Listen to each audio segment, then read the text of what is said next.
In this particular tutorial, I'm going to show you how to use the 1-minute blade modifier by the Rich Barber. Tools you'll be needing are a screwdriver, Andis oil, the 1-minute blade modifier itself, and the on-the-money setter for the particular trimmer that you're trying to set. After you get all your tools gathered, I'm going to go ahead and take 1 drop of Andis oil and put it in the middle of the modifier. Okay, so after I put my 1 drop, I'm going to go ahead and disassemble my tool, my Andis T outliner, and I'm pretty much going to speed that up at this part.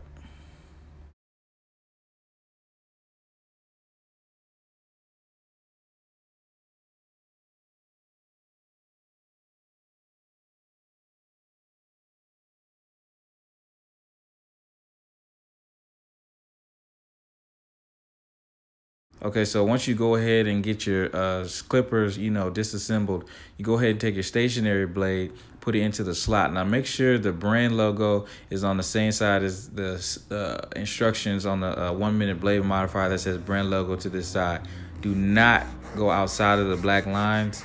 That can cause damage, and you'll see if you ever go outside of the black lines. But this particular invention does come with instructions on timing. I've already know my timing that I'm going to use is going to be nice and quick. I've already sharpened these once, so I don't need to go long. So as you're going back and forth, you should hear a sound.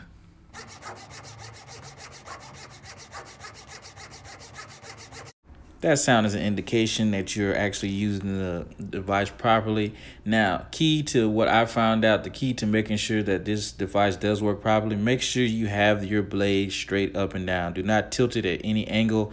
Make sure it's up, straight up, 90 degrees. Okay, so once you're done, what I usually do, I go ahead and wipe off the blade, brush it off.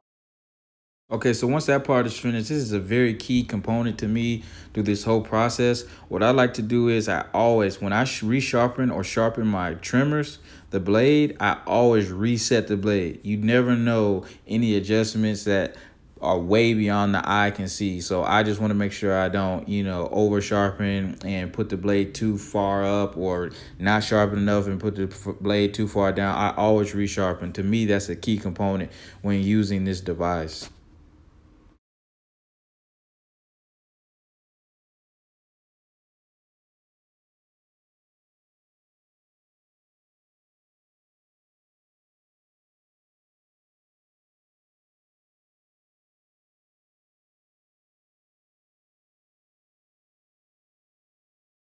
Another trick that I like to use is when I'm going ahead and screwing this back in, you see how I put the top of the blade setter on the table? I like to use that as a brace as I'm screwing the screws back in.